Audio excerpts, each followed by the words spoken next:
माननीय अध्यक्ष महोदय, मी आपल्या अनुमतीने भारताच्या संविधानाच्या अनुच्छेद 213(2) क अन्वये सन 2024 चा महाराष्ट्र अध्यादेश क्रमांक 3 महाराष्ट्र प्रादेशिक नियोजन व नगर रचना सुधारणा अध्यादेश 2024 सभागृहासमोर ठेवतो।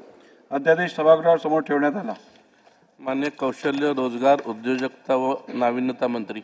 माननीय अध्यक्ष महोदय, मी आपल्या अनुमतीने भारताचे संविधान अनुच्छेद 213(2) क अन्वये सन 2024 च्या महाराष्ट्र अध्यादेश क्रमांक 4 महाराष्ट्र राज्य कौशल्य विद्यापीठ सुधारणा अध्यादेश 2024 सभागृह समोर ठेवतो। अध्यादेश सभागृहासमोर ठेवण्यात आला। कागदपत्र सभागृहाच्या पटलावर ठेवणे। माननीय उपमुख्यमंत्री तथा नियोजन मंत्री। माननीय अध्यक्ष महोदय, महाराष्ट्राची आर्थिक पाहणी 2023-24 हे प्रकाशन सभागृहासमोर ठेवण्यात आले।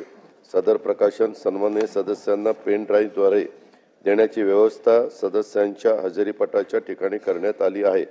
तसेच सदर प्रकाशन महाराष्ट्र विधानमंडळाच्या व शासनाच्या संकेतस्थळावरून देखील उपलब्ध करून देण्यात येईल। महाराष्ट्राची आर्थिक पाहणी 2023-2024 हे प्रकाशन सभागृहासमोर ठेवण्यात आले। सदर प्रकाशन सन्मान्य सदस्यांना पेन ड्राईव्हद्वारे देण्याची व्यवस्था सदस्यांच्या हजेरीपटाच्या ठिकाणी करण्यात आली आहे। तसेच सदर प्रकाशन महाराष्ट्र विधिमंडळाच्या व शासनाच्या संकेतस्थळावरून उपलब्ध करून देण्यात येईल।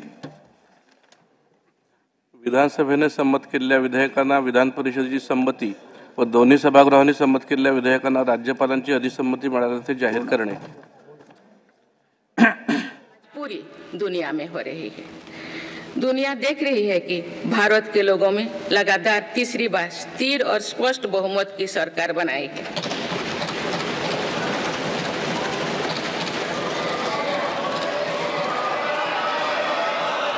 6 दशक बाद ऐसा हुआ। 6 दशक बाद ऐसा हुआ है। ऐसा समय में जो भारत के लोगों की आकांक्षाएं सर्वोच्च स्तर पर है, लोगों ने मेरी सरकार पर लगातार तीसरी बार भरोसा जताया है।